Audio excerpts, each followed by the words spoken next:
When Julius Randle was officially ruled out for the remainder of the season, many people wrote off the Knicks as legitimate contenders in the Eastern Conference. Some may say that it was fair to do that, as Randle has been an all-star now in 3 of the last 4 seasons, and is a pivotal piece to New York's offense. However, their performance as of late suggests they're still one of the top contenders to take out Boston in the East, if not the top. We had a preview of the two teams and their current forms on Thursday night, and the Knicks entered the fourth quarter up 29 points and had already pulled their best player, Jalen Brunson, for the remainder of the game. Speaking of Brunson, he is on an absolute tear right now, putting himself in the same tier as Embiid, Giannis, and Tatum as the true superstars of the Eastern Conference. Over his last 3 games, he has put up 43 points against Milwaukee, 45 against Chicago, and 39 against Boston in just 3 quarters. Each of those will be participating in post-regular season basketball, but that didn't stop Brunson from tearing them to shreds. That's 42 points per game over those 3, to go along with 7 assists and 4 rebounds, while shooting 56% from the field and 52% from 3. He's been unconscious, and is playing his best ball as the Knicks need it most, with a chance to rise all the way to the 2 seed in the Eastern Conference. With as many games missed by starters as New York has had this season, that shouldn't be possible, but the Knicks are the definition of a next man up mentality. Guys like Isaiah Hartenstein, Donte DiVincenzo, and Josh Hart have done a terrific job at filling in for injured players, and have been at their best when the team needs it most.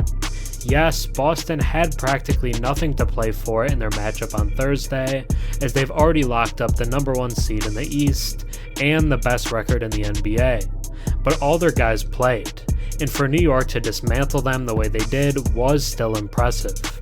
You could say Brunson's performance is unsustainable, and that his fall back to earth could bring the Knicks back down with him, but we've seen him dominate in the playoffs before, like his 31 points per game versus the Heat in last year's conference semis, or his 28 point per game series against the Jazz the year prior. He's not afraid of the big moments at all, and neither are his teammates. The Knicks are the surprise contender in the East. Now, let's take a deeper look.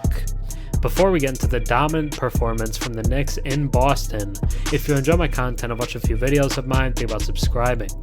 96% of my viewers are actually not subscribed, so if you watched it before and enjoy the content, drop a sub and comment down below.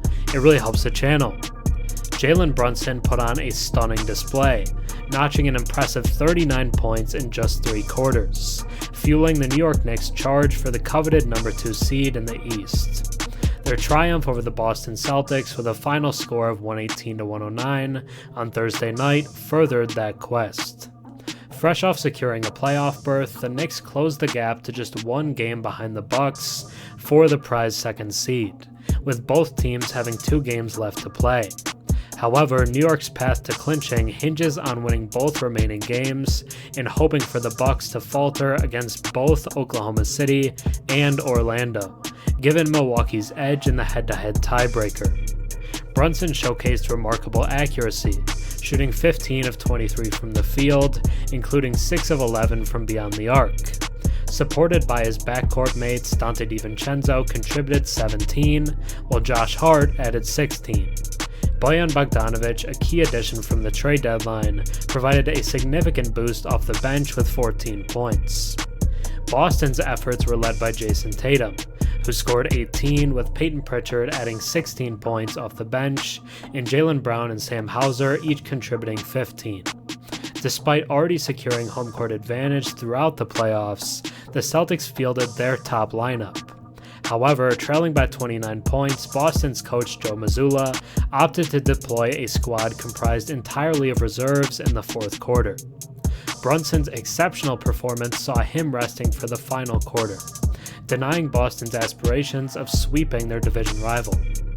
In a first quarter marked by efficient shooting, the Celtics managed to stay competitive, shooting 11 of 19 overall and 5 of 10 from three-point range, yet found themselves trailing 32-29.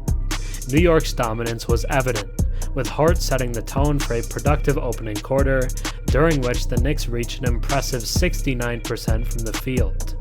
New York's momentum continued into the second quarter, where they surged ahead, eventually closing the half with a commanding 69-48 lead after a blistering 22-3 run. Brunson's stellar performance reached its peak in the third quarter, where he poured in 21 points on 8 of 10 shooting, extending the Knicks' lead to as much as 31 points before retiring for the remainder of the game. His play, as well as the hustle on defense and the glass by the team as a whole, is what makes them dangerous come playoff time. The New York Knicks are the East's hidden contender. Thanks for watching. I'm Herm. Have a good one.